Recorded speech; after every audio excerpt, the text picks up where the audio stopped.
Nous vous saluons dans le nom de Jésus-Christ, notre Seigneur, et nous souhaitons la bienvenue à tous nos frères et sœurs et amis qui ont répondu à notre invitation.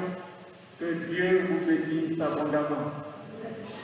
Il est bon que nous soyons ici, car c'est dans la maison de notre Père.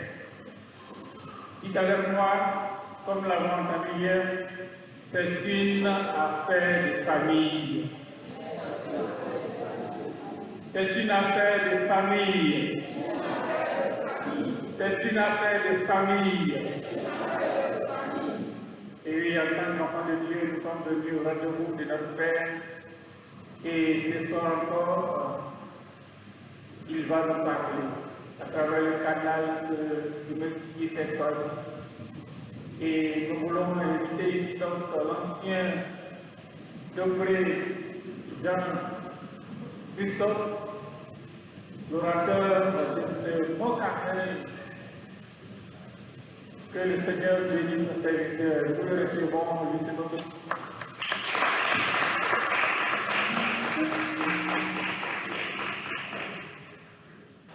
Alléluia. Gloire à Jésus-Christ. Gloire à notre Père. Gloire au Père des Lumières. Est-ce qu'il y a des enfants du Père qui reconnaissent leur filiation et qui veulent exalter, honorer, apprécier leur papa, bon Dieu? Alléluia. Amen. Dans un profond respect de cette personne qui est notre Père, Abba Père, nous l'acclamons avec tous nos cœurs. Nous l'acclamons, nous te disons, papa, nous aimons ta présence. Nous aimons demeurer là. C'est une joie pour nous d'être là dans ta maison. Merci, Papa, pour la grâce que tu nous accordes ensemble. Excellent Père de grâce, nous sommes là devant toi, à tes pieds, pour encore écouter ta parole. Nous sommes dans la joie, vraiment. Ainsi que le conducteur de prière nous l'a dit tout à l'heure. Nous sommes dans la joie quand on nous dit « Allons à la maison de l'Éternel ». Nous sommes là dans ta maison, Abba Père, prêts à recevoir tes instructions. Parle à nos cœurs, nous saurons reconnaître ta voix. Parle à chacun de nous, au nom de Jésus-Christ. Amen. Alléluia. Amen. Nous bénissons le Seigneur. Je remercie encore le groupe de louanges pour le merveilleux service que nous avons eu avec eux dans l'adoration. Et nous poursuivons dans ce temps d'intimité avec le Seigneur. Dites avec moi, occupons-nous, disons ensemble, occupons-nous des affaires de notre Père. Dites-le encore. Occupons-nous des affaires de notre Père. Et redisons, comme le pasteur Indy l'a dit tout à l'heure, c'est une affaire de famille. Tourne-toi vers 2 personnes autour de toi, 3 personnes même s'il faut. Dis-lui, mon frère, ma soeur, c'est une affaire de famille. Dis-le à 2, 3 personnes autour de toi. Amen. Alléluia. Avant qu'on aille plus en profondeur, papa a insisté là-dessus. Il a dit, dis à mes enfants que dans la suite, tout ce dont on va parler, c'est une affaire de famille. Alors il attend que ce soit des cœurs d'enfants, des cœurs de fils, des cœurs de filles qui reçoivent ce qu'il a à nous dire encore dans les soirs qui viennent. Amen. Et hier, donc, en guise de résumé, le conducteur de prière l'a très bien fait alors que j'entendais depuis l'autre salle. J'ai béni le Seigneur, ça nous a préparés à ces temps. Je vais simplement les redire sans répéter ce que nous avons vu hier. Mais la première des choses, c'est la nécessité de nous occuper des affaires de notre Père. Cela est une fondation de la vie chrétienne. Amen. Donc nous n'oublions pas cela, nous l'avons vu hier. C'est une nécessité pour nous de nous occuper des affaires de notre Père. La deuxième chose qui est restée fortement dans nos cœurs, c'est que ce n'est pas simplement une affaire de business de maître à serviteur, mais c'est une affaire de père à fils. Alléluia. Le royaume des cieux, c'est l'affaire du Père qui communique d'abord, qu'il a communiqué à son fils Adam, mais Adam a échoué, il a ramené son fils unique, Jésus-Christ, qui lui a réussi. Et par notre foi en Christ, nous recevons la nature de Christ et nous devenons à notre tour capables de faire ces choses que le Père nous attend de faire. Amen. Nous avons également vu que, avant de commencer à faire, il faut d'abord être. Bien-aimés, ce point sera la transition avec l'enseignement de ce soir. le monde a inversé les valeurs. Dans le monde, pour appeler, je vais donner un exemple très pratique. Vous voyez mon épouse qui est là, Nina, elle a fait ses études dans la médecine et elle a eu son diplôme à la fin de son parcours.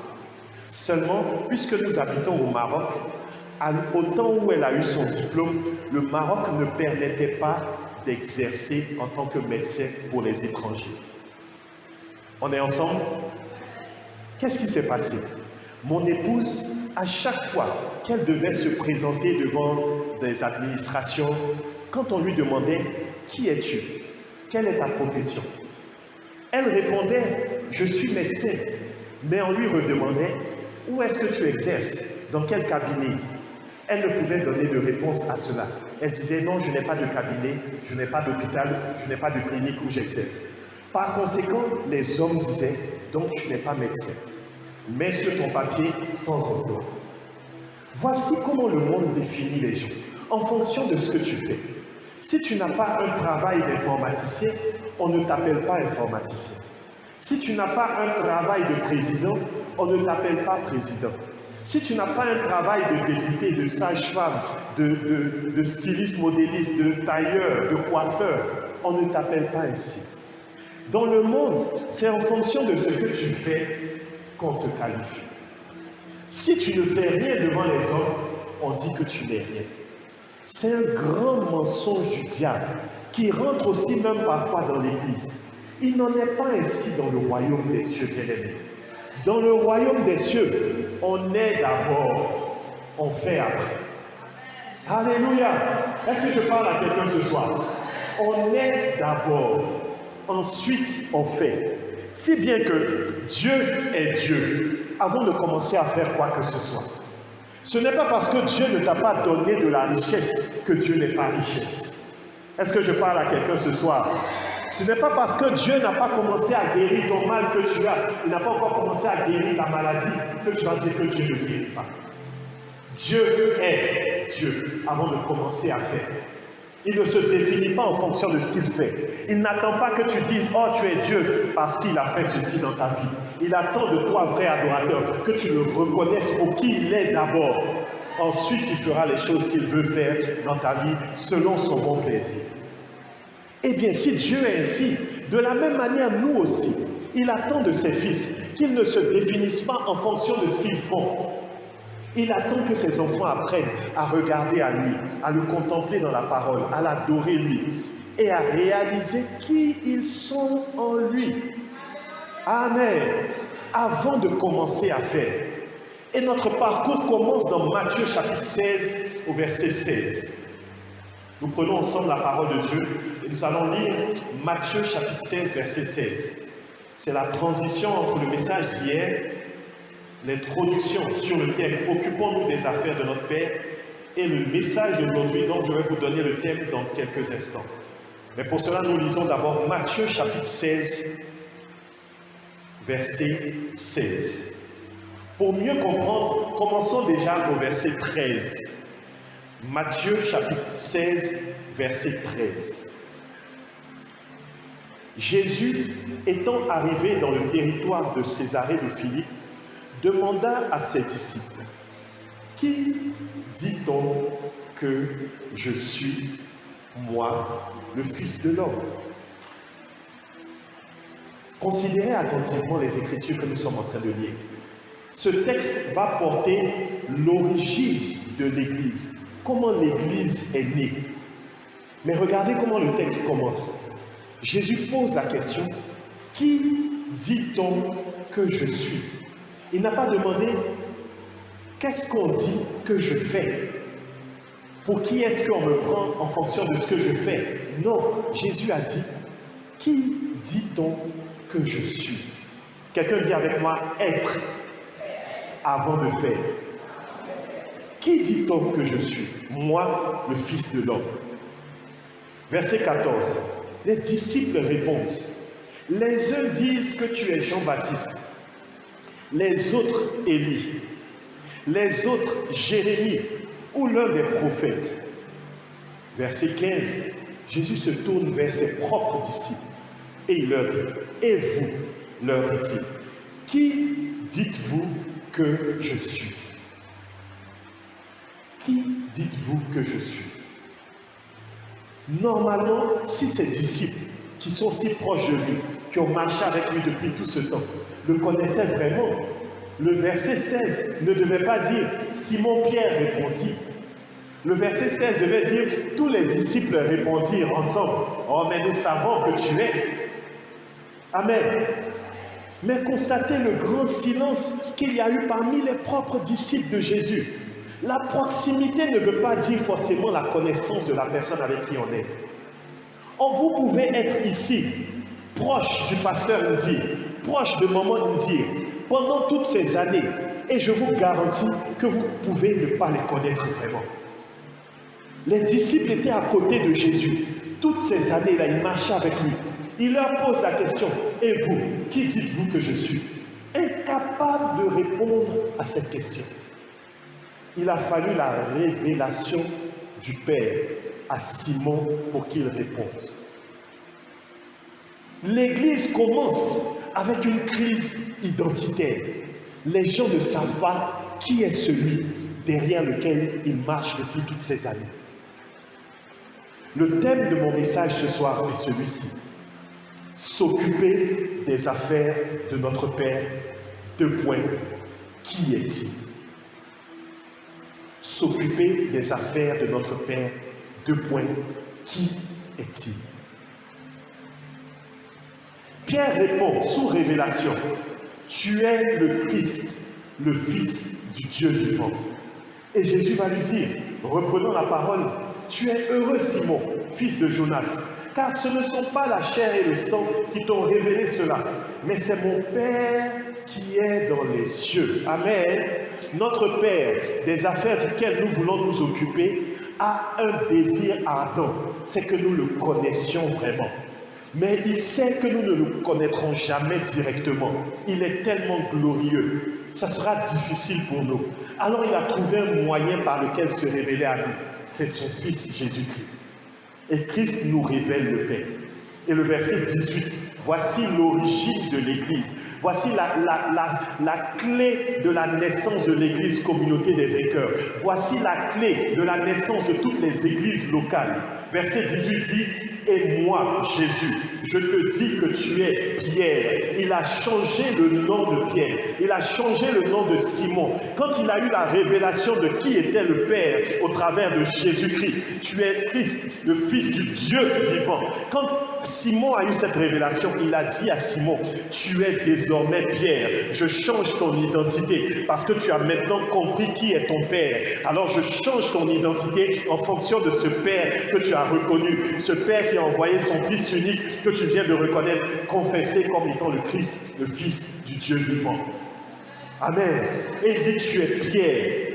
Et que sur cette pierre, autrement dit, sur la révélation que tu viens d'avoir de moi, Christ qui suis venu révéler le Père, je bâtirai mon Église. Et les portes du séjour des morts ne prévaudront point contre elle. Bien-aimés, voici la fondation principale des églises locales. La révélation de Christ. La révélation de qui est celui pour lequel nous travaillons. Qui est celui pour lequel nous venons dans sa maison? Qui est celui pour lequel nous vivons? Tu es Pierre, et sur la révélation que tu viens d'avoir de qui je suis, je bâtirai mon Église. Bien-aimés, je suis en train de vous parler de qui est notre Père. Personne n'a jamais vu le Père. Jean chapitre 1, verset 18 nous le dit. Mais Jésus-Christ nous l'a fait connaître. Et en parcourant tout à l'heure, nous allons parcourir les Saintes Écritures. Nous allons voir tout ce que Jésus dit, je suis. Quand Jésus dit, je suis, il est en train de nous révéler qui est le Père. Et aujourd'hui, nos églises locales sont passées à côté de cette identité qui est le Père. Nos églises locales ont commencé à chercher des identités du Père que lui-même n'a pas données. Dans certaines églises, on regarde le Père comme étant un générateur d'argent et de finances. Dans d'autres églises, on regarde le Père comme étant un générateur de renommée et de grandeur. Le Père dit, et vous, Église de la communauté des vainqueurs, qui dites-vous que je suis? Et vous, et toi mon frère, et toi ma sœur, qui dis-tu que le Père est révélé en la personne de Christ? L'Église a commencé avec une crise identitaire. Les gens ne savaient pas qui était Jésus. Il a fallu la révélation pour qu'ils puissent connaître. Ce soir, je prie que par la grâce de Dieu, nous ayons la révélation à travers les 7 points que nous allons voir sur qui est le Père vraiment révélé en Christ. Amen. Ma prière est que nous saisissions cette révélation, que nous la chérissions dans nos cœurs, que nous grandissions dans la connaissance de notre Père et que nous allions de gloire en gloire dans ses affaires. Amen. S'occuper des affaires de notre Père, qui est-il? Qui est-il? Nous commençons avec cette première présentation de Jésus-Christ. Jésus, vous voyez, ce qu'on va faire est tout simple. Nous allons regarder, comme je l'ai dit tout à l'heure, dans les Écritures, dans les Évangiles, tous les endroits où Jésus a dit « Je suis ». Cela est notre héritage, cela est notre identité dans le Père. Amen. C'est tout ce qu'on va faire, tout simplement. Et ensuite, après avoir regardé qui le Père est, nous allons terminer avec des qualités que nous devons avoir en tant que fils afin de répondre aux attentes de ce Père. Après l'avoir connu, que nous puissions nous aussi suivre. Amen. Donc on est ensemble, vous êtes avec moi pour ce parcours. Alléluia. Nous allons pour le premier « Je suis ». On le trouve dans Jean chapitre 6, verset 35. Jean chapitre 6, verset 35 nous donne le premier « Je suis » que Jésus a dit. Il a dit « Je suis le pain de vie ». Jésus leur dit « C'est moi qui suis le pain de la vie. Celui qui vient à moi n'aura jamais faim, et celui qui croit en moi n'aura jamais soif. » Amen. Voici la première fois où Jésus a dit « Je suis ». Je suis le pain de vie. Celui qui vient à moi n'aura jamais faim, et celui qui croit en moi n'aura jamais soif. Bien aimé, quand je me suis tenu devant le Seigneur dans le secret et que j'ai lu cette parole-là, le Seigneur m'a dit, est-ce que tu crois vraiment ce que tu viens de lire? J'ai été honnête, je vous assure, j'ai dit au Seigneur, j'ai du mal à croire. J'ai du mal à croire cette parole. Jésus dit, je suis le pain de vie. Si quelqu'un vient à lui, il n'aura plus jamais faim. Les frères, de vous à moi, vous êtes sûrs, est-ce que vous êtes sûrs que si on vient à Christ, on n'aura plus jamais faim? Bon, vous ne voulez pas répondre. Moi, j'ai répondu dans le secret. J'ai dit, papa, moi je suis venu à toi, mais j'ai fait chaque jour. J'ai été honnête avec le Père dans le secret. Donc, vraiment, quand tu dis celui qui vient à toi n'aura jamais faim, j'ai du mal à comprendre. Papa dit, tu as bien répondu. J'aime cette honnêteté, cette simplicité. La parole de Dieu donne de l'intelligence au simple. Amen. Quand on vient avec simplicité devant la parole de Dieu, c'est à ce moment que le Père peut nous éclairer et nous donner son intelligence. Amen. Le contexte dans lequel Jésus a dit cette parole, si vous lisez maintenant le contexte de Jean chapitre 6, vous allez voir que c'est le contexte dans lequel Jésus a multiplié les pains.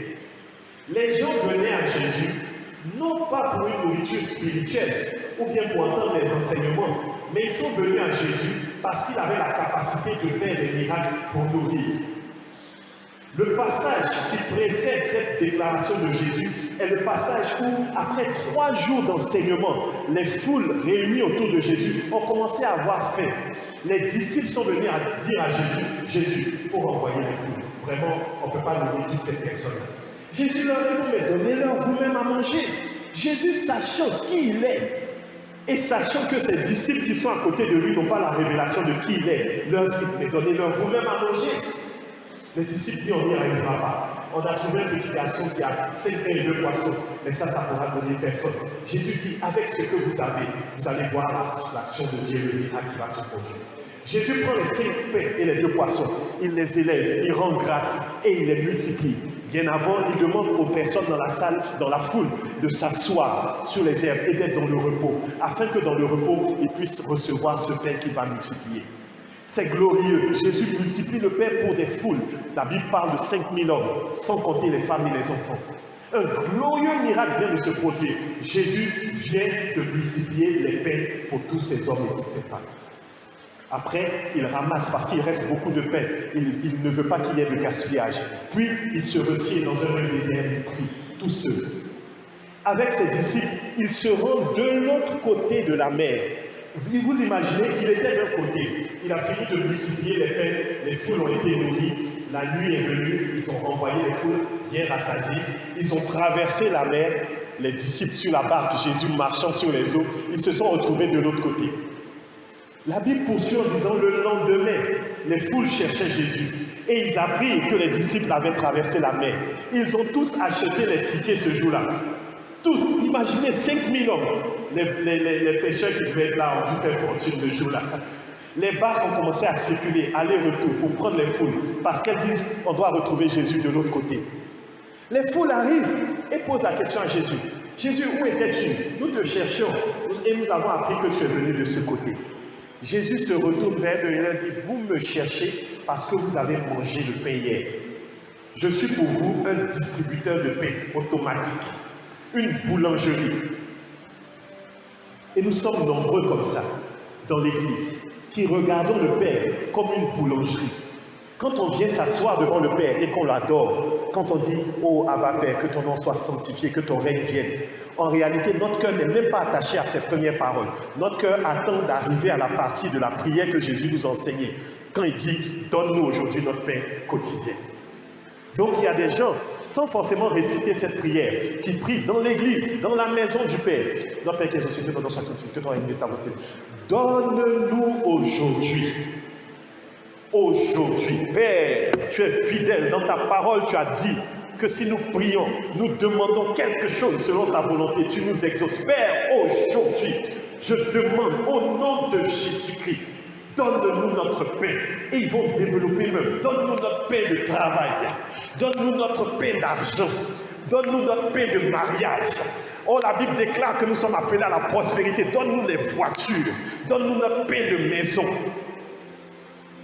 Est-ce qu'il y a un frère qui se retrouve dans ce que je suis en train de dire? Amen. N'ayons pas honte. Moi-même, j'ai levé ma main dans le lieu secret parce que moi aussi, je fais ça. Papa dit, Jean-Christ, ton début d'adoration là, je sens qu'à la fin de l'adoration, c'est pour me demander, est-ce que je peux débloquer ton problème au travail? Ou bien est-ce que je peux te donner quelques cantiques à composer pour ton prochain album? Il me dit, arrête de faire semblant. Il faut que tu connaisses la dimension de qui je suis, révélée en Christ, qui est le pain de vie. Amen. Jésus va leur répondre, en fait, si vous continuez à courir après moi pour la nourriture qui périt, vous aurez toujours faim. Il y a un autre type de faim que je vous appelle à avoir, car je suis le pain de vie. Je suis le pain de vie. Celui qui mange de ma chair, qui boit de mon sang, celui qui me consomme n'aura plus jamais faim. Parce que, au-delà de toutes ces faims apparentes que vous avez, faim du corps, faim de la nourriture physique, faim du travail, faim de la boisson, faim du mariage, au-delà de toutes ces faims, il y a une faim supérieure que je déclare dans Matthieu chapitre 5, qui s'appelle la faim et la soif de la justice de Dieu. Cette faim-là, les enfants de papa n'aiment pas cette faim. Eux, ils veulent, comme le fils prodigue, donne-moi mon héritage, je vais sortir.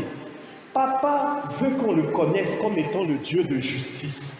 Il a des valeurs qu'il veut répandre dans le monde, parce que le monde a été corrompu par le diable. Il a des principes, des droits qu'il veut redonner aux femmes, des droits qu'il veut restaurer pour la veuve et pour l'orphelin, pour l'indigent. Il a des droits qu'il veut qu'ils soient respectés dans la société, mais qui ne sont pas respectés. Dans cette société où de plus en plus le bien devient mal et le mal devient bien, dans une société où les gens commencent de plus en plus à cautionner l'impureté, l'immoralité sexuelle, de plus en plus des hommes qui vont vers des hommes, des femmes qui vont vers des femmes, dans ce chaos, le Père cherche des fils, des filles qui ont faim et soif de sa justice.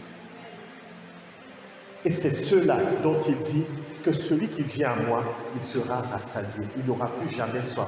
Parce que je vais lui communiquer la justice de Dieu. Il n'aura plus besoin de chercher une autre justice ailleurs. Il n'aura plus besoin de chercher à jeûner et prier pour se justifier, pour dire vraiment, voilà, maintenant je sens que je suis agréable à Dieu. ayant consommé le pain de vie qu'est Christ, il n'aura plus besoin de prouver quoi que ce soit. Au contraire, il sera maintenant, lui à son tour, un instrument pour la justice autour de lui, un instrument pour restaurer les vies autour de lui, un instrument pour rétablir la justice autour de lui. Est-ce qu'on est ensemble? Christ dit, je suis le pain de vie. Quand on n'a pas la révélation du Père comme étant le pain de vie, on commence à travailler pour satisfaire à ses besoins. On commence à dire, je dois travailler à la sueur de mon front afin que ma famille puisse manger à la fin de ce mois, afin que mes enfants ne manquent de rien.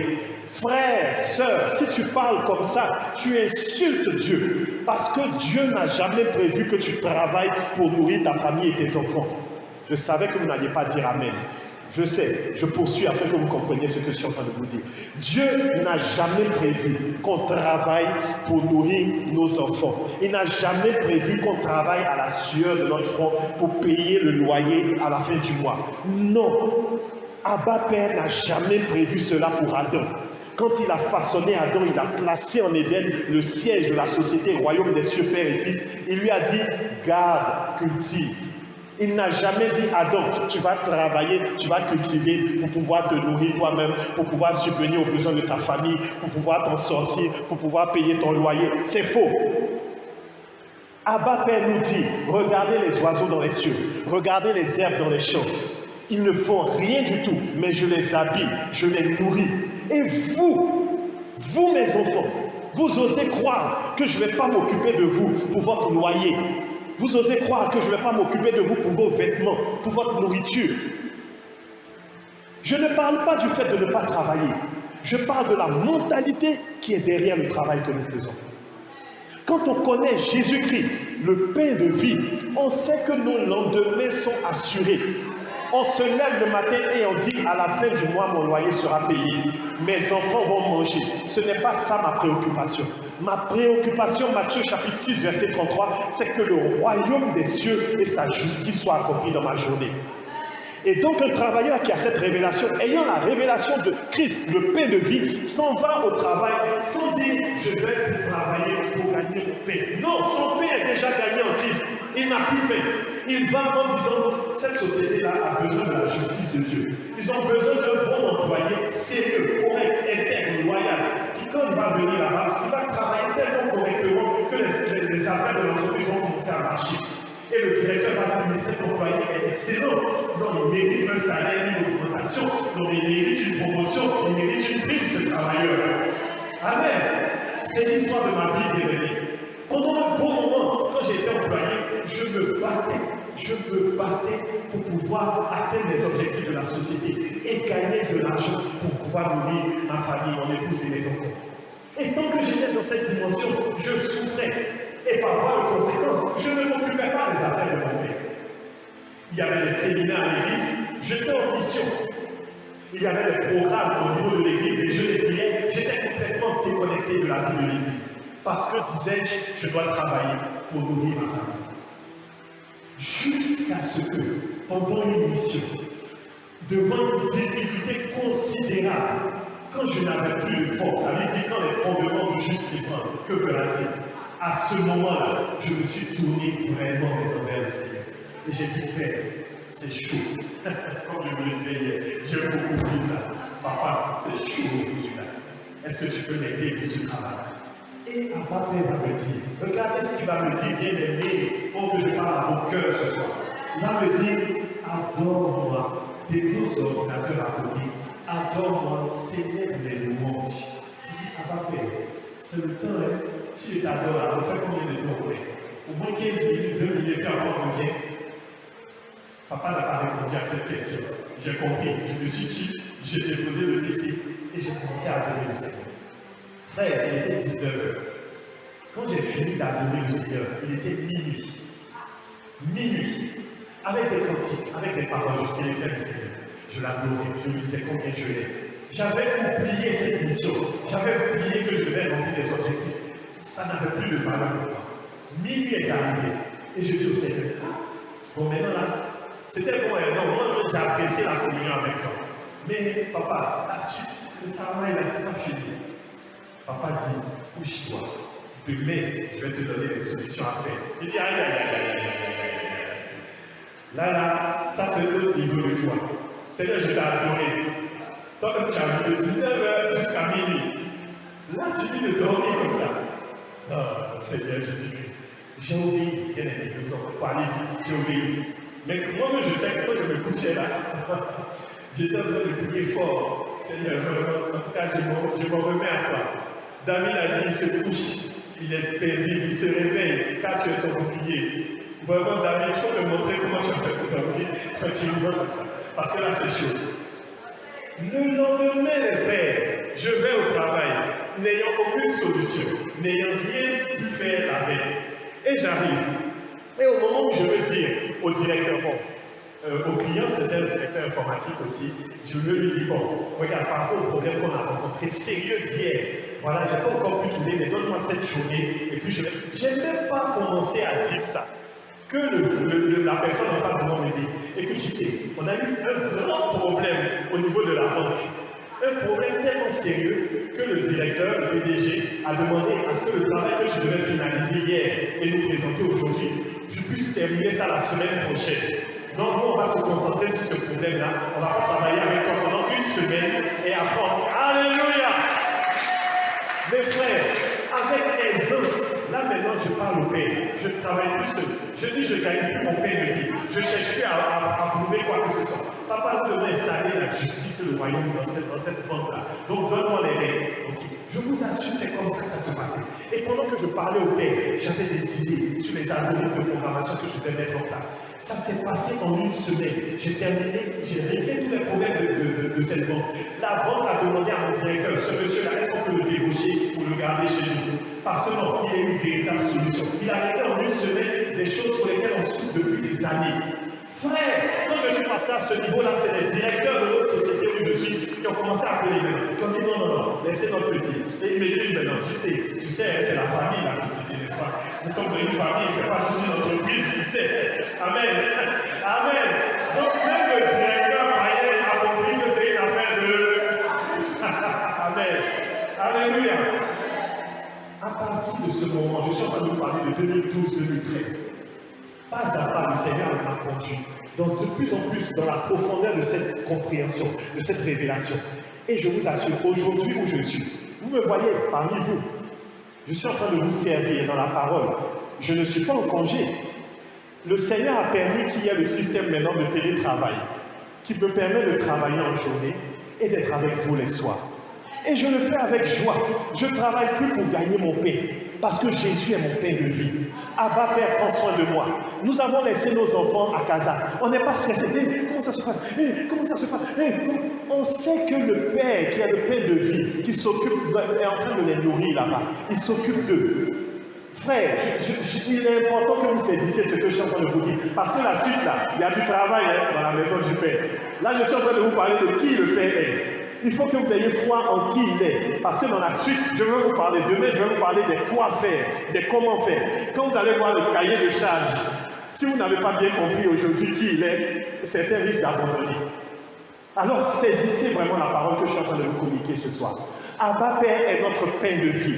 Il prend soin de nous. Il prend soin de nos familles. Il y a des frères qui se sont présentés, qui ont dit, non, Nina, on va s'occuper de tes enfants quand tu ne seras pas là. En plus de la nounou qui reste avec eux, une maman formidable, maman Série, qui reste avec eux. Il y a des sœurs, il y a des frères même qui se sont présentés. Si même on doit changer le gaz, dites-nous, on va venir changer. On a dit, non, ça va, il y a quelques sœurs qui se sont présentées, ça suffit. Quand tu cherches premièrement le royaume des cieux et sa justice, le Père s'occupe de toi, tout le reste te vient en plus. Non, vous n'avez pas bien dit Amen. Je dis, vous n'avez pas bien dit Amen. Connaissons Abba Père, le pain de vie. Cela va nous libérer des inquiétudes. J'entends quelqu'un, pendant que je suis en train de dire ça, non, toi, frère, tu es en train de partager ça, c'est ta vie. Tu ne sais pas dans quelle difficulté moi je suis. Tu ne sais pas qu'actuellement même, au point où j'en suis là, je ne sais même pas le soir là, comment je vais faire pour m'entrer à la maison. Frère, je vais te dire, marche. Non, il n'y a pas beaucoup de gens qui disent Amen à ça. Je sais, on progresse ensemble. À la fin de ce bon Amen, vous aurez une telle connaissance de Christ qu'il n'y aura rien qui va vous empêcher de venir à la maison du Père. Rien qui va vous empêcher de le servir. Amen. Quand j'ai progressé dans la connaissance de ce Père dont je vous parle, je marchais pour aller à l'église. Alors qu'au niveau du travail, on ne reconnaissait pas encore mon droit. Parfois, le salaire venait 15 jours après. Je vous parle de mes débuts dans le travail. Tellement difficile, parce que je ne comprenais pas encore certaines choses. Si tu es dans cette situation, apprends avec moi comment on rentre dans la révélation de Abba Père, le Père de vie. Je n'ai pas dit parce que je n'ai pas d'argent. Mon travail me permet juste d'aller le transport pour aller au travail, revenir, payer mon loyer, mes factures. Allez, j'ai plus assez d'argent pour aller à l'église. Donc là, c'est compliqué. Seigneur, toi-même, tu vois, tout calcul fait, je ne peux plus venir à l'église. Je ne peux pas m'occuper de tes affaires. Mensonge. Tu es un enfant méchant, mauvais. Si tes parents habitent à Bobo, et que tu n'as pas de transport, et qu'on te dit, ton papa ou ta maman est malade, elle a besoin de toi, tu n'as pas de transport, tu es sûr que tu ne vas pas te débrouiller pour arriver à Bobo? Tu es sûr? Certainement, tu vas trouver le moyen pour arriver. Les gens qui disent non, à cause de transport, à cause de ceci, à cause de je n'ai pas mon pain de vie, je n'ai pas assez d'argent, je n'ai pas de c'est pour ça que je ne peux pas venir, c'est des méchants. Vous êtes des enfants méchants, mauvais. Et le Père n'est pas content de vous. Je me levais, frère, je marchais de mon quartier où j'étais. Je pouvais faire 1h30 pour arriver à l'église locale. J'arrive à l'église locale, je conduis la louange. Je n'étais pas frustré en venant ici, les chants. Quand vous passez par des moments difficiles, le Seigneur vous éprouve afin que vous présentiez des sacrifices de louange. Ce n'est pas le moment de venir raconter vos vies ici pour dire « Ah Seigneur, tout... quoi qu'il arrive, tu es beau et quoi qu'il arrive. » Tu n'es pas important. Ta vie n'est pas importante. Marche, nage, rampe. Quand tu vas arriver à l'église, proclame gloire, gloire, gloire à l'agneau. Ça ne dépend pas de tes beaux habits, ni de ta voiture, ni de ta maison. C'est gloire, gloire, gloire à l'agneau. C'est comme ça qu'on rentre dans la connaissance de qui on adore, de qui on sert, de notre Abba Père. Et j'ai marché comme ça sans problème, je vous dis, je m'en souviens encore et avec joie. Récemment, quand je suis venu en août, je suis venu pour le mariage de mon frère, je suis arrivé au plateau et après des activités administratives que je devais faire là-bas, à 17h, il n'y avait plus de transport. Personne ne voulait me ramener à la maison parce qu'on habite Bégerville, c'est loin. Aucun, ni Yango, ni taxi, on avait du mal. Frère, qu'est-ce que vous croyez que j'ai fait? Dites. Non, je sais que c'est dur. Dites fort. J'ai marché. En avant, Jésus est vivant.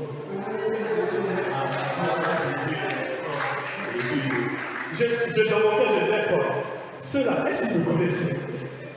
Je leur demande taxi, est-ce qu'ils me connaissent?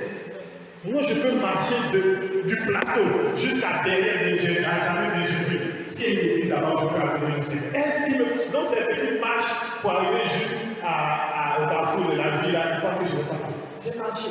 Ça m'a fait 2 heures. De 17h, je suis arrivé là-bas à 19h. Avec ma pochette, je suis un peu sur la route. À un moment donné, je commençais à passer dans des chemins un peu sombres. Vous voyez, si tu n'as pas la foi, mon frère, va faire ce que je te dis. Amen. Non, j'ouvre la parenthèse en même temps parce qu'il y a des gens qui vont dire, comme JC a dit, moi aussi je vais faire. Si tu n'as pas la foi, il faut prendre ton transport. Combien de fois attendre le plateau jusqu'à ce que le transport vienne et puis tu vas faire quelque chose. J'ai marché à un moment donné à un endroit un peu sombre. Il y a des gens un peu bizarres là qui ont commencé à me suivre. J'ai commencé à dire quoi? Que non, ah Seigneur, l'Éternel est mon berger, je ne manquerai de rien quand je marche dans la vallée de l'ombre de la mort. Vous croyez que c'est ce que j'ai fait? J'ai la révélation de Christ, mon pain de vie, mon tout en tout. Il m'a sécurisé, il s'occupe de moi, je n'ai rien à craindre. Mon épouse le sait. J'ai un nom que je donne à mon ange. Parce qu'à côté de chacun de vous, il y a un ange. Amen.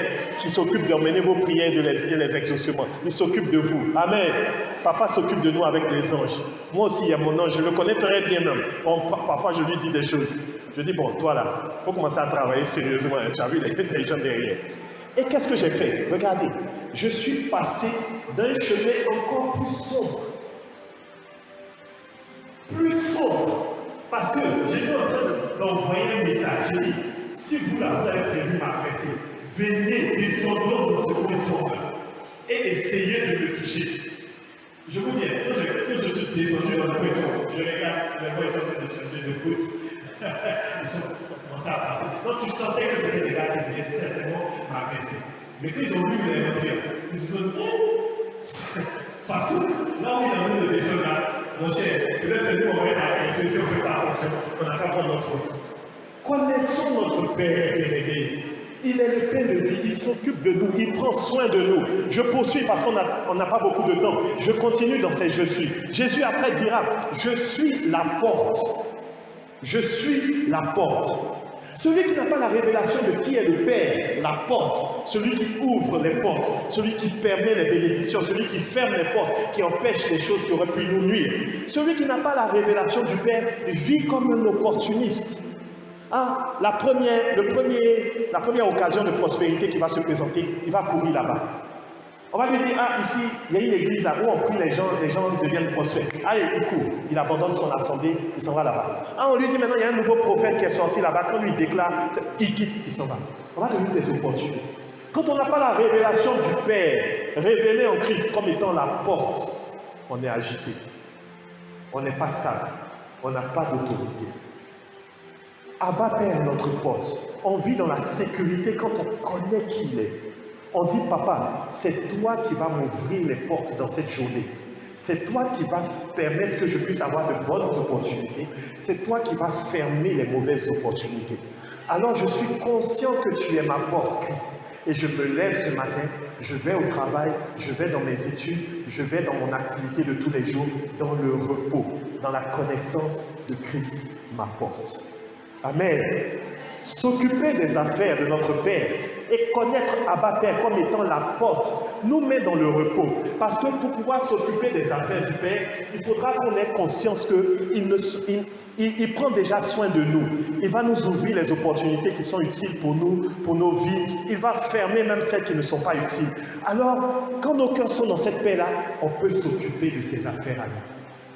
Mais c'est quand on n'a pas cette révélation que pendant que papa dit, mais occupe-toi de mes affaires, on dit, oui, mais c'est vrai, mais papa, j'ai vu une porte là, ah, on m'a appelé pour un poste à Diokwe, ou bien on m'a appelé pour un ministère, ou bien pour un travail à Boaké, alors que Abba Père voulait que tu restes, par exemple, à la communauté des vainqueurs, pour un certain travail. Tu dis, oui, c'est vrai, mais papa, regarde, il y a une porte là, qui s'est ouverte là-bas, c'est une opportunité, je ne dois pas manquer ça. Quand tu fonctionnes comme ça, tu es un opportuniste qui n'a pas la révélation du Père. Et si tu ne fais pas attention, tu vas rentrer dans des portes que Satan a ouvertes pour ta perdition. Frère, en 2015, dans ce fameux travail dont je vous parle, une opportunité formidable s'est présentée à nous, à mon épouse et moi. Le directeur, ayant apprécié le travail que je faisais, a dit, Jean-Christophe, on apprécie vraiment le travail que tu fais. Allez, on va t'établir maintenant à Genève avec nous, car le siège de notre entreprise se trouve à Genève. Tu vas maintenant vivre avec ta famille à Genève. Waouh! En 2015, je vous dis. Quand nous avons reçu cette information, mon épouse et moi, mais bien sûr, nous étions dans la joie. On dit ça c'est la bénédiction de l'Éternel, qui n'est suivie d'aucun chagrin. Et on est allé à l'église, et donc j'ai dit à mon pasteur, le pasteur Doudou, qu'on appelle affectueusement papa, c'est notre papa spirituel là-bas. Ici, vous avez votre papa, papa Indi, là-bas c'est papa Doudou, notre papa. Amen. Donc on a dit, papa, vraiment, voilà la situation, le boulot m'appelle. C'est pas que je ne voulais pas, moi je veux rester à l'église, toi-même tu sais, j'aime beaucoup l'église, j'aime beaucoup la manière dont tu nous encadres, mais là, je dois partir là-bas, tu vois. Comme dit Jean-Jacques Goldman dans sa chanson là-bas, tu vois, tout est neuf, tout est sauvage là-bas. C'est un continent riche, je dois aller là-bas à Genève. Vous savez ce que le pasteur a dit? Il a dit que le Seigneur te bénisse vraiment et qu'il t'emmène là-bas et que tu sois prospère. Vous croyez que quoi? Le pasteur il me dit, mais non, il faut rester. Mais, non. Vous connaissez Papa Indi ici? Vous croyez qu'il va vous dire, mais non, il faut rester. Mon fils, que Dieu te bénisse. Il faut partir. Si tu es sage, c'est toi qui vas comprendre qu'il faut rester. Cette opportunité-là, elle était formidable. C'est la première fois dans toute l'histoire des consultants qu'on reçoit à Genève. Je vous parle de choses sérieuses. La mairie où on est parti à Genève, quand on est arrivé, mon épouse et moi, nous a dit ça. C'est la première fois qu'un consultant étranger, africain, il ne vit même pas sur l'espace Schengen ni européen, au simple dépôt de ces dossiers pour obtenir des cartes de séjour valables 2 ans, on autorise sa carte de séjour à lui en une semaine, la carte de son épouse, la carte de ses enfants. En une semaine. À Genève, mes frères, si vous ne le savez pas, ça ne marche pas comme ça. Un consultant le fait d'abord venir seul. Il reste là-bas 6 mois pour prouver à l'État qu'il est intègre, qu'il est sérieux. Et ensuite, il fait un rapatriement familial pour que toute sa famille vienne. J'étais même pas encore à Genève, j'étais à Casablanca. Mon directeur a juste déposé le dossier pour faire la demande. Une semaine, les cartes de séjour sortent pour nous tous. Hey! Tu vas avoir la bénédiction, n'est-ce pas? N'est-ce pas, non? Poursuivons ensemble cette histoire. En décembre, nous allons là-bas pour les dernières formalités. Quand nous arrivons, mon épouse et moi, on a soulevé tous les enfants parce qu'on devait leur faire les documents biométriques et tout ça. Donc, nous tous, on est allés à Genève.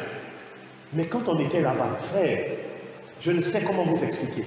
Le pays était agréable. Mais dans mon cœur, je n'étais pas en paix. Je sentais que cette porte-là, est-ce que c'est Abappé qui a ouvert ça? Sinon, ça allait bien. Mais est-ce que c'est lui? Je n'avais pas de réponse. J'ai demandé à mon épouse, chérie, comment tu trouves? On reste?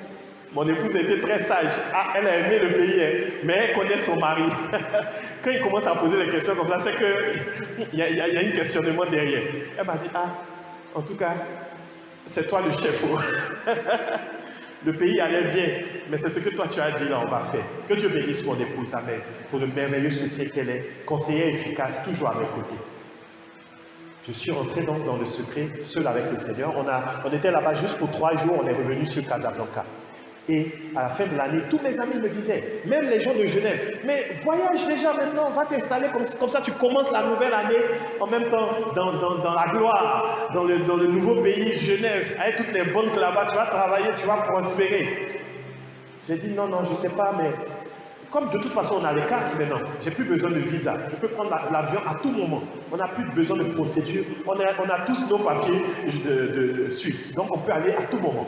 Le boss me dit, mais viens, comme ça on fait la nouvelle année ensemble. Non, c'est pas grave. Directeur, j'arrive. Je viens. Je vais au moins finir cette année avec mes frères à l'église. Et puis l'année prochaine, on va commencer à faire les affaires pour partir. Janvier commence. Mes amis, même à l'église, me disent, mais je sais, ceux qui savaient, parce que je n'ai pas dit à tout le monde, mais je sais, commence déjà à vendre tes affaires, ou bien comment tu vas faire? Tu vas faire des allers-retours. Je dis, mais calmez-vous, c'est moi qui m'en vais. Quand vous êtes chaud comme ça. Dans le secret, j'étais là. J'expérimenterai ce que Joseph dit ce que Joseph a vécu dans Luc chapitre 1. La Bible dit, quand Marie est venue lui dire, quand il a appris, il a résolu secrètement de la répudier. La Bible dit, comme il y pensait, un ange vint pour lui donner la solution. Non, ne répudie pas. J'étais dans ce comme il y pensait. Je ne me suis pas précipité pour foncer dans cette porte, dans cette opportunité. Comme j'y pensais. Voici qu'en mi-janvier, ou bien en fin janvier, je ne me rappelle plus exactement, une note de service va circuler dans la société. Note de service, communiqué du gouvernement suisse. En ce début d'année, nous venons de subir une forte inflation du franc suisse. Ce qui engendrera les choses suivantes. Plein de complications, plein d'impôts, plein de choses. Et parmi lesquelles, les consultants de la société qui vivaient à Genève ne seront plus supportés par la société désormais. Ils vont payer leur loyer à leurs propres frais, leur assurance à leurs propres frais. S'ils n'ont pas les moyens, qu'ils se déplacent au Luxembourg ou en France, où ils vont se débrouiller, les appartements là-bas sont moins chers, ils vont se gérer là-bas eux-mêmes. Mais la société ne prend plus aucun consultant en charge. Hey, bien-aimé, quand j'ai vu cette note, j'ai dit, Seigneur, tu es ma porte. Tu es ma porte.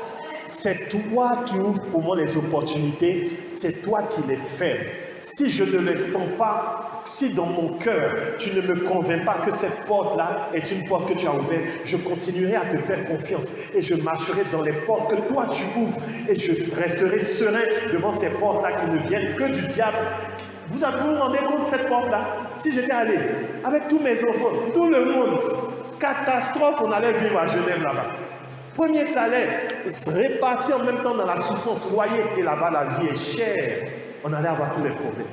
Et c'est le directeur maintenant de Genève qui me dit, ah JC, vraiment c'est mieux de rester à Casablanca. Hein. Regardez-moi ça. Un mois, il me disait, mais viens vite. Non, non, c'est bien, c'est bien. Ah non, mais boss, moi je ne t'ai même pas pressé même d'arriver là. Ah, c'est bien, non, toi tu es un bon gars, Je sais ça toujours. Tu as très bien fait de rester là-bas. Là, actuellement, tout le monde est en train de fuir Genève. Et les gens sont en train de descendre vers le Luxembourg et la France. Quand on a la révélation de Christ, notre porte, on ne court plus après les opportunités. Amen. Connaître Père, connaître Abba Père, notre porte, nous met dans ce repos-là. Tu te réveilles le matin avec cette conscience qu'il est ta porte. S'il y a un travail que tu es en train de chercher, tu dis Abba Père, tu es ma porte, je ne m'inquiète de rien. C'est toi qui vas m'ouvrir la bonne porte de travail. C'est toi qui vas m'ouvrir la bonne porte du mariage. Tu ne cours pas après la première opportunité de fiançailles.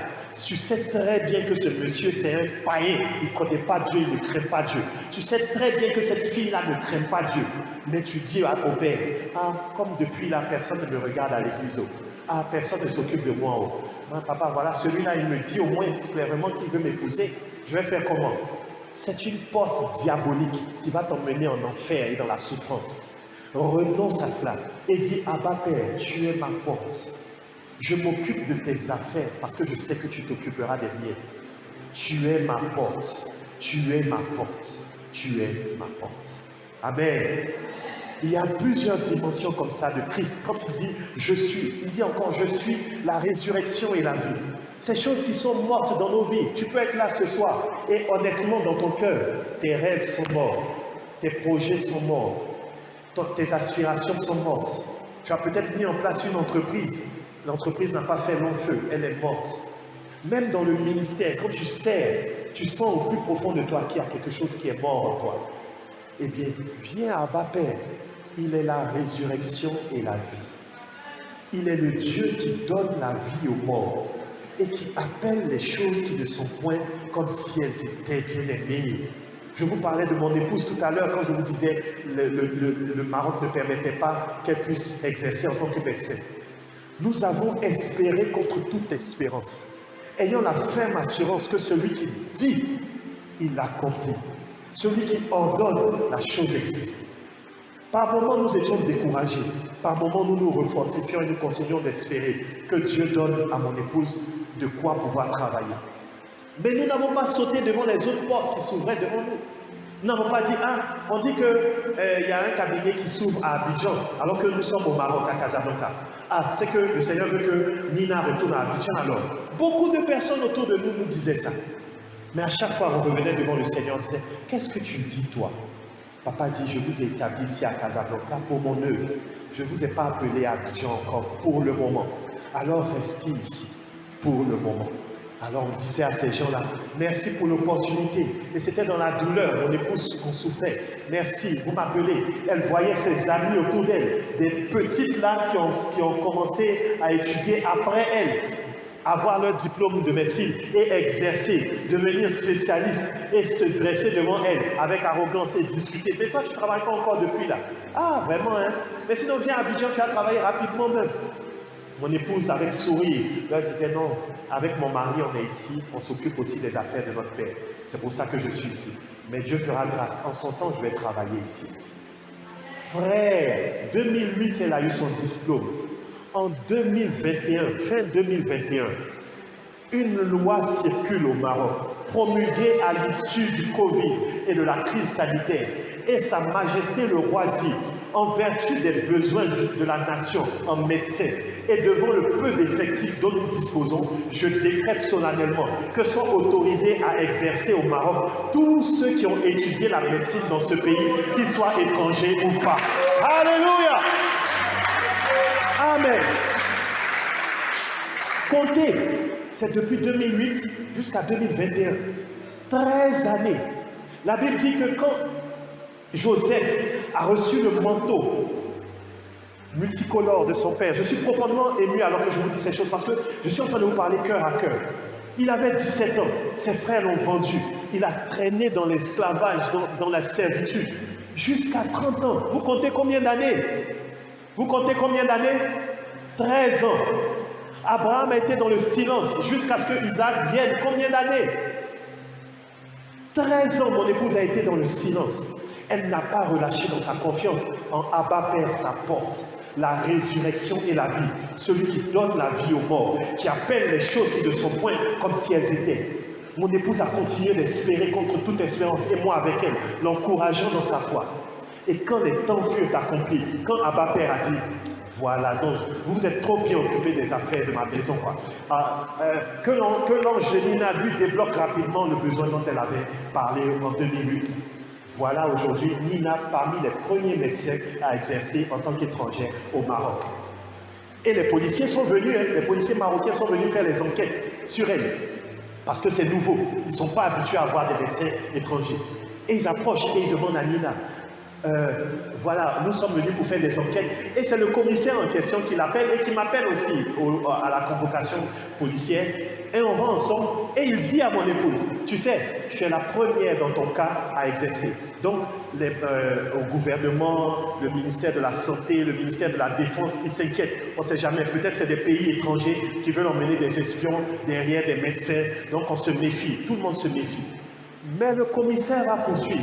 Mais je leur ai dit, je connais ton mari. Je connais ton mari. Je fais ses cartes de séjour ici. Je sais que c'est un homme correct, intègre. Il n'y a aucun problème avec lui. Donc, à cause de lui, j'ai déjà dit aux gens que ton enquête est satisfaisante déjà. À cause de ton mari. Vous voyez comment le Seigneur honore quand on craint l'Éternel, quand on s'occupe de ses affaires. Frères, connaissons Abba Père. Qui il est vraiment? Demain, comme je vous l'ai dit, je vous parlerai des quoi faire, des comment faire. Mais ce soir, Abba Père me disait, dis-leur qui je suis, dans ton parcours, dans ton vécu. Montre-leur comment je me suis révélé à toi. Aujourd'hui, nous ne nous inquiétons plus de rien. Nous ne nous inquiétons plus du manger, du boire, de ces choses. Parce que Abba Père prend soin de nous. Nous ne nous inquiétons plus des opportunités. Où papa veut qu'on reste, on reste. Mon frère, ma soeur, si Abba Père dit reste à la communauté des vainqueurs, même si ça fait 13 ans et que apparemment ça ne ressemble à rien, reste fidèle. Car le temps vient, quand le temps de ton élévation va venir, quand Abba Père élève, qui pourra abaisser? Je me tiens ce soir devant vous, en train de vous parler.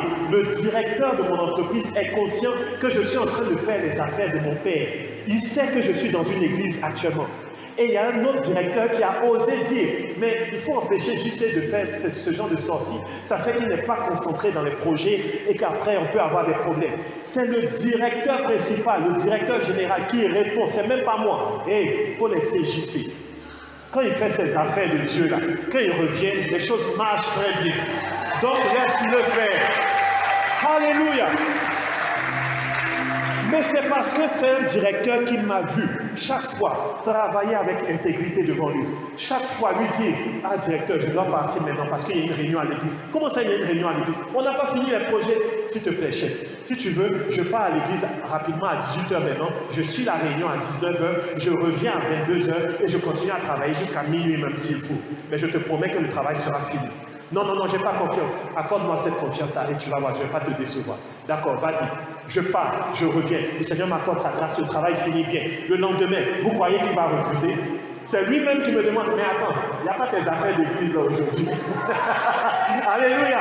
C'est le directeur qui m'appelle samedi aux heures de répétition. Le directeur m'appelle, Jean-Christophe, tu sais, j'ai un problème sérieux ici avec un client. Mais attends, dis-moi, tu n'es pas en répétition? Il n'y a pas la répétition de la chorale actuellement. C'est bon, on peut parler, je ne te dérange pas. Mon directeur, vous vous rendez compte? Parce que maintenant, le Seigneur m'a posé dans une position de domination dans mon travail. Je vous le dis sans orgueil, mais c'est parce que l'humilité précède la gloire. Je me suis humilié devant Abba Père, ma porte, Abba Père, mon pain de vie, Abba Père, ma résurrection, Abba Père, mon bon berger, Abba Père, tous ces je suis que Jésus a dit. J'ai cru cela. Et quand les temps furent accomplis, Abba Père maintenant m'a positionné. Et là où je suis, avec le fils du pasteur, on fait les choses du royaume, vous n'avez pas idée. On travaille à Casa là-bas pour le royaume. Papa Doudou a parfois besoin d'un service rapidement. Il veut être transporté dans une autre ville rapidement. Vous croyez qu'on va faire quoi? Hein, qu'est-ce que vous croyez qu'on va faire? Papa Doudou a besoin d'aller dans une autre ville. Votre pasteur, il dit, votre papa spirituel a besoin de se déplacer dans une autre ville. Qu'est-ce que vous croyez qu'on doit faire? C'est lui qui doit prendre sa voiture et se rendre. Jamais nous on dit ça à Casablanca. Jamais. On se lève, on dit non, attends, papa. Quelqu'un va te déposer, Pasteur Doudou dit non, c'est bon. Je sais conduire, j'ai ma voiture. On dit non, attends. Benjamin, c'est comment? Et le travail, ça finit, non? Bon, j'y sais, en réalité, il reste encore ça. Mais toi, tu es un chef quand même. Tu peux finir ça le soir, non? Oui, c'est pas grave, il n'y a pas de... D'accord. Pasteur, il y a Benjamin qui vient te prendre tout de suite, là, il va te transporter, il va terminer le travail après.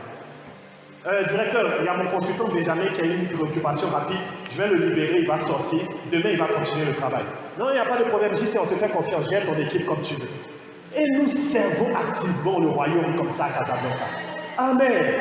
Mais parce que nous avons reçu cette révélation d'Abba Père. Frère, alors que nous sommes en train de terminer ces moments, je crois que j'ai vraiment pris plus de temps. Amen. Pardonnez-moi vraiment d'avoir... Amen. Est-ce que je continue encore bien? Je m'arrête là. Alléluia. Gloire à Jésus. Amen. Mais vraiment, vous avez vu depuis hier, je ne cherche qu'à parler avec vous cœur à cœur. Parce que si je n'ai pas eu votre cœur, je vous assure, mon intelligence va frapper poteau sur vos intelligences. Pac. Et comme je ne suis pas même très intelligent, vous risquez même de trouver une erreur dans ce que je dis. Et vous allez dire, oh, ce jeune homme-là, bon, il avait bien commencé, mais là, au lieu de dire le marché, il a dit la marché, c'est fini, c'est pas un prédicateur celui-là.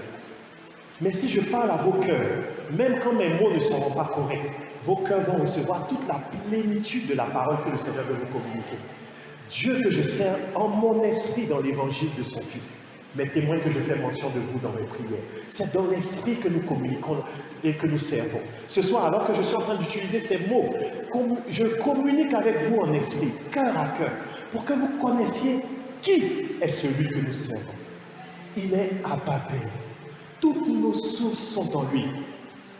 Demain, nous allons voir le quoi. Demain, nous allons voir le comment. Mais ce soir, il veut qu'on s'arrête encore et qu'on sache qui il est vraiment. Et il se révèle à nous en Christ. Il dit, si tu ne me connais pas bien, c'est par ma parole. C'est par ma parole que tu me connaîtras. Va lire. Là, j'ai pris juste quelques exemples pour nous ce soir. Mais il y a tellement de choses que la parole de Dieu dit de lui-même que je ne pourrais dire ce soir.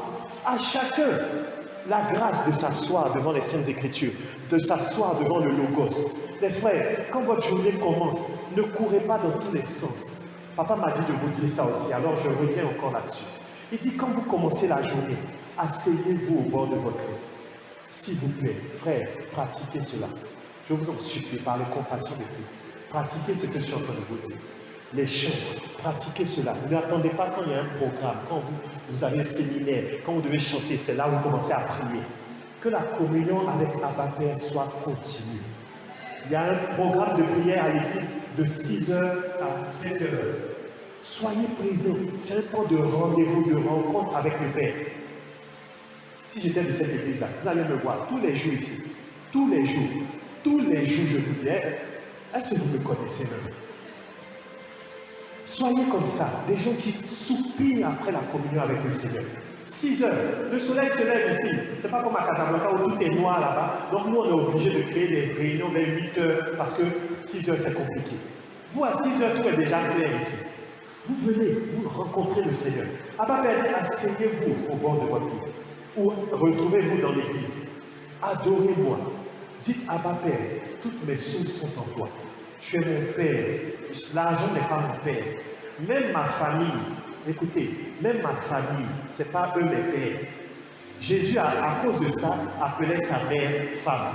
Comme ça, dans sa tête, il ne va même pas avoir une volonté de dépendance de sa mère physique, de sa mère biologique. Ce n'était pas un manque de respect. C'était un titre honorifique en Israël. Mais derrière ça, ça montrait aussi que l'enfant était en train de dire à sa maman, je suis devenu adulte, déconnecté de toi. Disons, Abba Père, toutes mes sources sont en toi. Abba Père, que ton règne vienne dans ma journée. Que ta volonté soit faite dans ma journée. Donne-moi la sagesse, l'intelligence spirituelle, dans la connaissance de ta volonté. Donne-moi de marcher d'une manière digne de toi et de t'être entièrement agréable, portant du fruit, toutes sortes de fruits dans ta connaissance, et étant toujours et avec joie, patient et persévérant, même au milieu des épreuves. Amen. Que chacun de nous se lève comme ça le matin et prenne ensuite la parole, médite, lis ce que le Père a comme message, comme parole pour lui. Répète cette parole, parce qu'il a dit à Josué, répète les paroles de ce livre, médite-les jour et nuit, alors tu auras du succès dans tes entreprises, alors tu prospéreras. Mettez-vous à la place de Josué, un livre qui dit, tu brûleras l'encens devant l'Éternel, tu apporteras les holocaustes. Où est le lien avec je dois conquérir un territoire qui est en face de moi? Encore si le livre là me disait, bon, voici les 93 clés pour que le général que tu es puisse posséder Jéricho. Là, Josué allait prendre au sérieux la parole. Mais quand il regarde la parole, on dit, je suis l'Éternel, tu n'auras point d'autre Dieu que moi. Tu me sanctifieras, tu ne voleras pas. Il dit, d'accord, mais où est le lien? Le Père, à cette époque, l'Éternel, Dieu lui dit, répète seulement, mon fils, c'est moi qui t'ai créé, je sais comment ça fonctionne. Je t'ai fait à mon image et à ma ressemblance. Moi-même, pour réussir, pour prospérer, je répète ma parole. Au commencement, j'ai commencé la création. L'ennemi est venu mettre du tohu-bohu. Il a tout cassé, il a tout mélangé. Je ne me suis pas laissé distraire. J'ai répété ma parole. J'ai dit lumière. Le Saint-Esprit a concrétisé cette lumière. Et j'ai séparé les ténèbres de la lumière. J'ai fait le jour, j'ai fait la nuit et j'ai réorganisé la création. Je sais quelle est la puissance de ma parole. Alors mon fils, répète seulement cette parole. Tu vas voir comment cette parole va enlever les tohu-bohu de ta journée. Cette parole que tu vas répéter, qui apparemment n'a rien à voir avec ton travail, tes études, va organiser ta journée, va te donner une intelligence surnaturelle, qui va faire que tu vas comprendre en 2 heures, en 2 minutes, des choses qui t'auraient fallu 2 mois, 2 ans pour les comprendre. Communion avec Abba. Communion avec qui il est vraiment. Cela va produire tout le reste après. Amen, amen. Je ne vais pas trop prolonger ce temps d'exhortation, mais s'il faut terminer ce temps, s'il y a quelque chose qu'il faut retenir vraiment dans tout ce que j'aurais partagé avec vous, c'est bien ceci. C'est que pour s'occuper des affaires de notre Père, nous devons connaître qui il est. Nous devons connaître qui est Abba Père. Et il se révèle à nous au travers de Jésus-Christ dans sa parole. Il se révèle à nous comme étant notre pain de vie. Nous n'avons plus à nous préoccuper de quoi est-ce qu'on va manger, de quoi est-ce qu'on va se vêtir, d'où est-ce qu'on va habiter. Il prend soin de nous. Il se révèle à nous comme étant notre porte. Il ouvre la porte pour nous, qui est la bonne, et il ferme la porte qui n'est pas bonne. Nous ne sommes plus des opportunistes. Nous gardons nos yeux fixés sur lui. Nous demeurons dans la confiance en lui. Il est notre résurrection et notre vie. C'est lui qui ramène à l'existence les choses qui étaient mortes. Il appelle les choses qui ne sont point comme si elles étaient dans nos vies. Il est notre bon berger. Jésus a dit, je suis le bon berger. Alors nous comprenons qu'Abba Père prend soin de nous comme des brebis. Les brebis ne savent pas se défendre. Elles n'ont pas de griffes, elles n'ont pas de crocs, elles ne peuvent rien faire. Elles n'ont même pas le sens de l'orientation. Elles ne savent pas se diriger. Alors je dis, Seigneur, conduis-moi. Je ne sais pas comment marcher. Dirige-moi, emmène-moi dans tes voies, conduis-moi. Voici le pasteur que tu as établi dans notre église locale. Je ne sais pas comment faire, alors je veux simplement le suivre. Conduis-le, dirige-nous au travers de sa vie, garde-nous au travers de sa vie. Je suis se révèle à nous au travers de son Fils Jésus-Christ. Connaissons ensemble Abba Père. Venons à lui avec des cœurs sincères. Disons, Abba Père, j'ai soif de te connaître davantage. Au travers de ta parole. Quelqu'un le dit avec moi alors que nous terminons ces moments. Nous allons reprendre le cantique d'hier encore.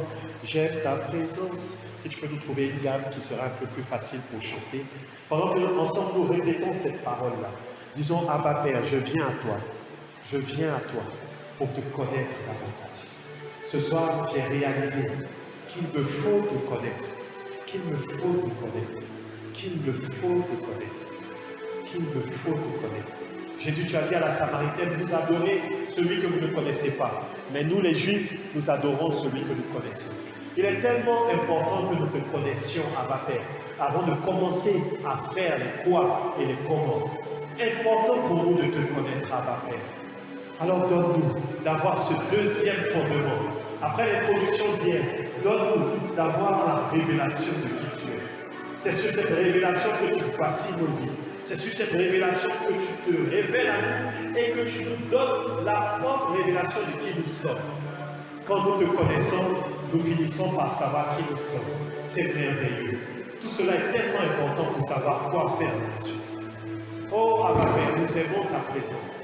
Nous aimons qui tu es. Et nous te demandons de te révéler à nous davantage et de progresser avec toi dans cette connaissance par le Saint-Esprit. Alléluia. J'aime ta présence, Abba Père. Ta présence, Abba Père.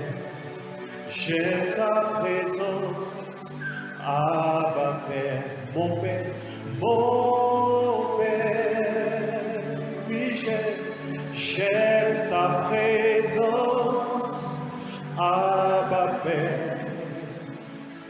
Ta présence, Abba Père. J'aime ta présence, Abba Père. Mon Père, mon Père.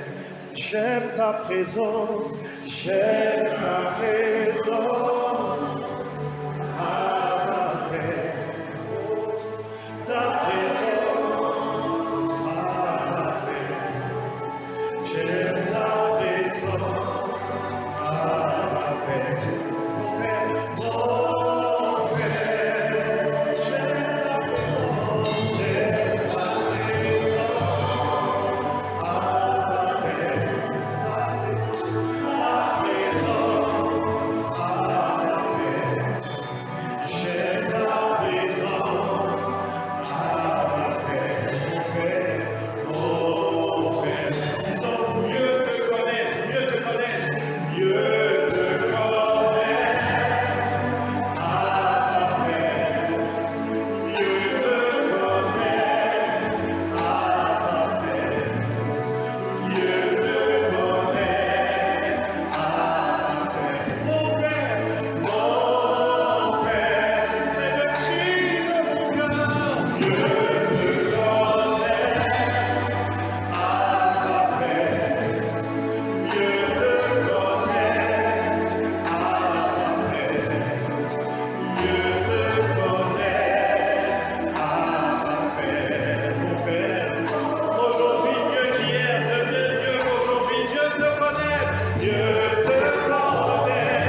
connaissait le matin, ça n'a jamais été sa volonté. Disons, Abba Père, révèle-toi à moi comme mon pain de vie.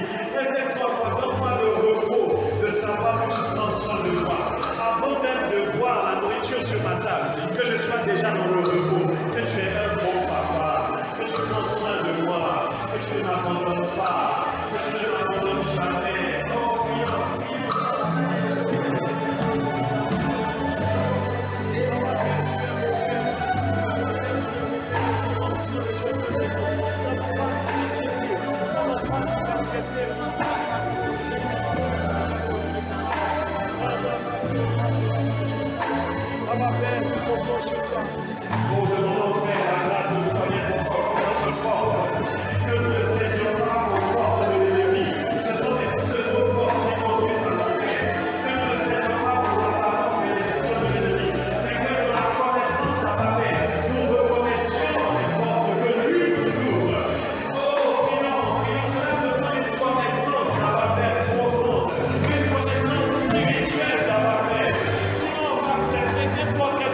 Oh, n'importe quelle offre, disons à ma Père, révèle-toi à la porte, révèle-toi à ma porte.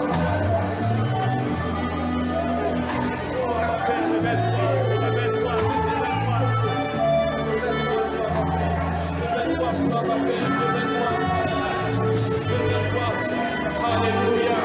Prions intensément. C'est notre seul moyen de prière, développement de plusieurs axes.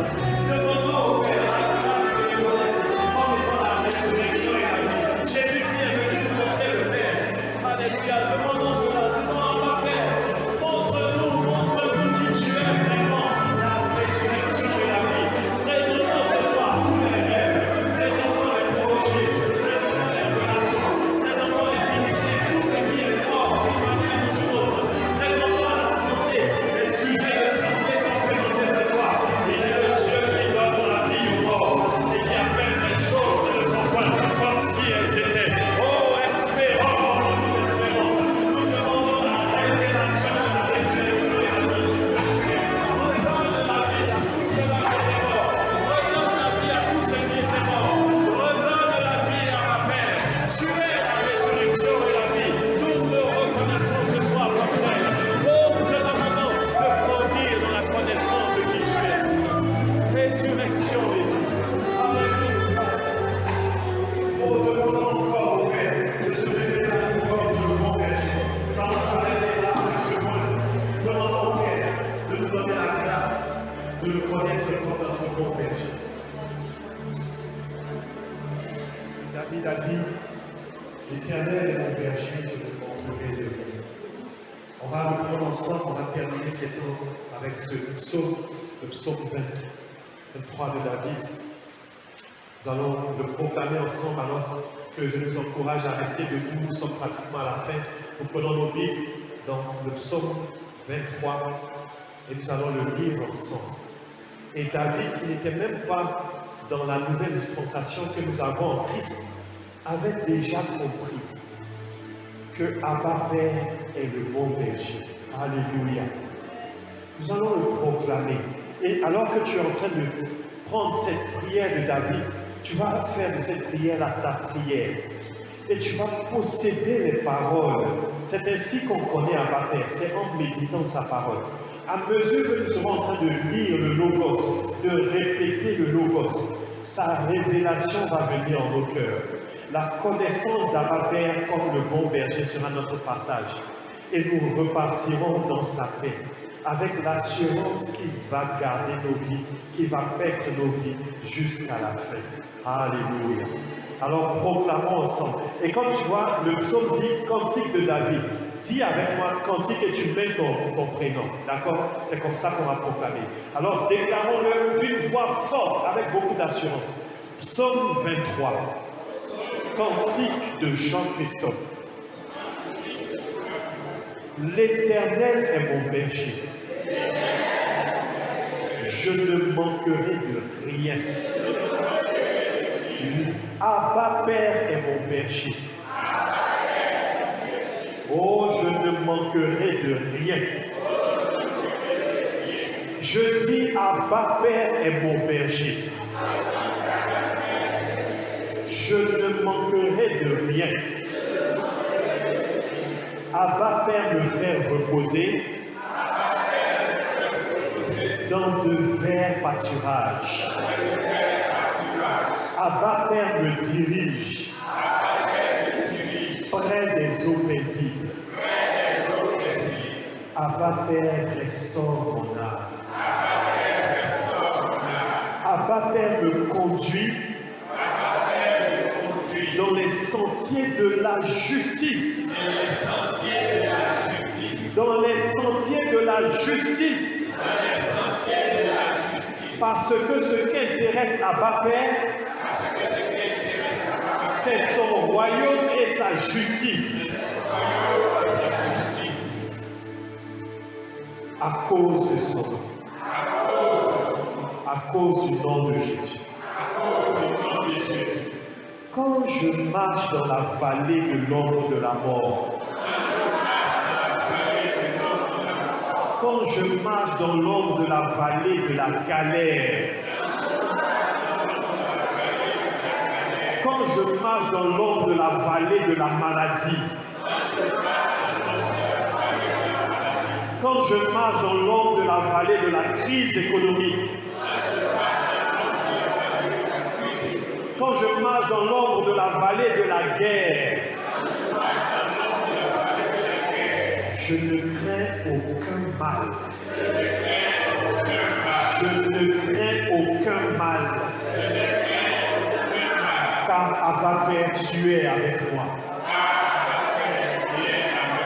Ta houlette et ton bâton me rassurent.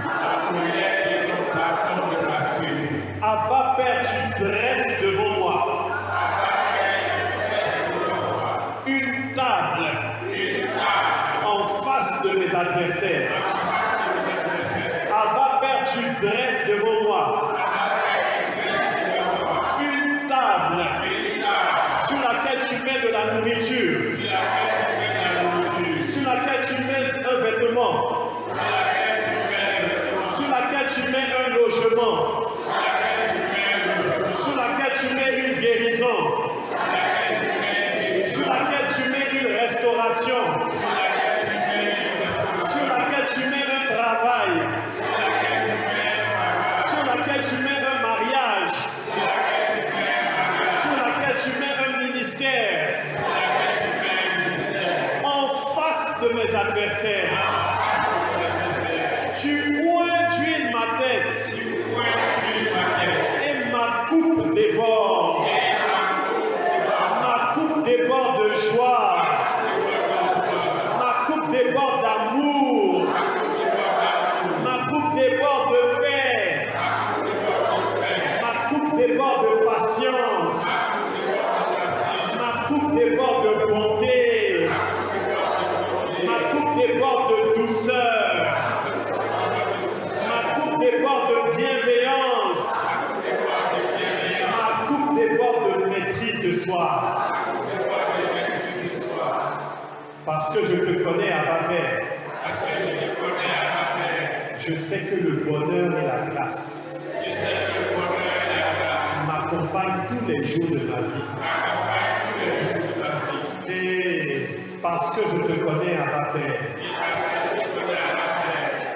le bonheur et la grâce m'accompagnent tous les jours de ma vie.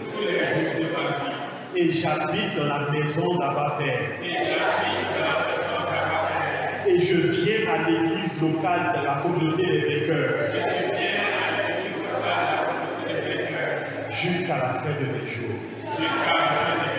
Tel est mon partage au nom de Jésus-Christ. Et le peuple de Dieu dit Amen, Amen, Alléluia, Amen. Vous êtes bénis. Est-ce que tu peux dire à un frère, à une soeur, à ta gauche, à ta droite, vraiment tu es béni. Abba Père est ton Père. Dis-lui vraiment tu es béni. Abba Père est ton Père. Gloire à ton nom, Seigneur. Gloire à toi, Père éternel.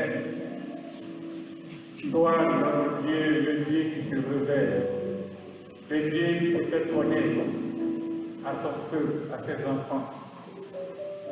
Gloire à toi. Permets que nous te connaissions davantage. Permets que nous te connaissions de mieux en mieux. Car tu n'abandonnes pas ceux qui te cherchent. Et ceux qui connaissent ton nom se confient en toi. Père, ils agissent avec fermeté. Merci. Merci.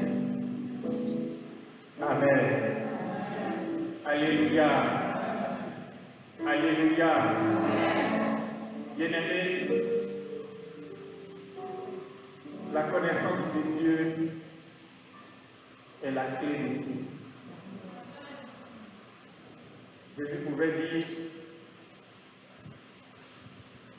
la vie éternelle, c'est que tu connaisses.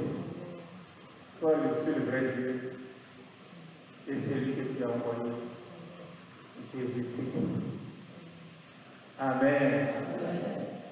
Et les différents je suis qui ont été énumérés révèlent la nature, le caractère de notre Dieu. Et l'un des noms de notre Dieu est Emmanuel, Dieu avec nous. Amen. Amen.